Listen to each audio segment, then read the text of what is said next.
Mille poolest need uued autod siis eristuvad vanadest?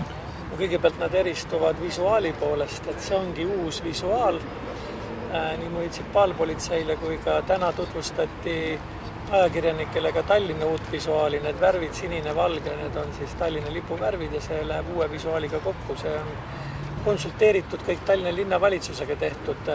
Siis need kollased on seal helkurid, et siis oleks ohutum liikluses.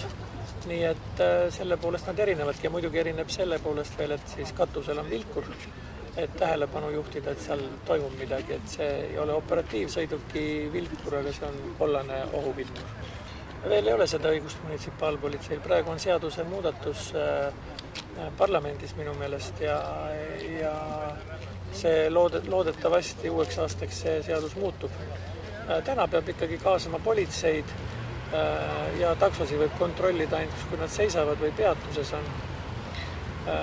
Suurem probleem võib olla, kui see taksode kontroll isegi on see, et me tihtipeale vedelevad inimesed alkoholijoobes tänavatel ja me ei saa neid transportida näiteks kainestusmajja, kuigi meil selleks on spetsiaalsed vahendid olemas, autod on olemas, et seadusandja pole veel seda andnud, et alati peab politsei kutsuma, see võtab aega, politsei ressurssi kulutab, et see on täiesti mõttetu seadusepügal, mis omal ajal välja mõeldi, et aga nüüd ma arvan, et see asi parandatakse õige pea ära.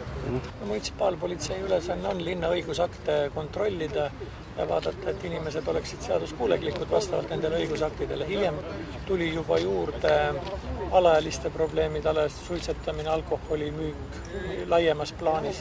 Et neid asju on kogu aeg juurde tulnud ja politsei on väga tänulik, et me nende asjadega tegeleme, sest nende ressurss jääks muidu väikeseks nende asjadega tegelema. Need ongi põhilised ülesanded ja loomulikult, kui nüüd tulevad täiendavad õigused, et on võimalik inimesi ka toimetada kainenema või kuhugi raviasutusse, et see on nagu hea.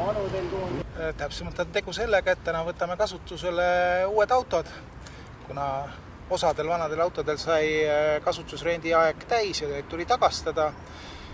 Siin aasta algul kuulutasime välja riigihanke uute patrullautode hankimiseks ja Silver auto võitis ja minu selja taga ongi täna need uued väiksed jeebid, mis on siis meie uuteks patrullautodeks.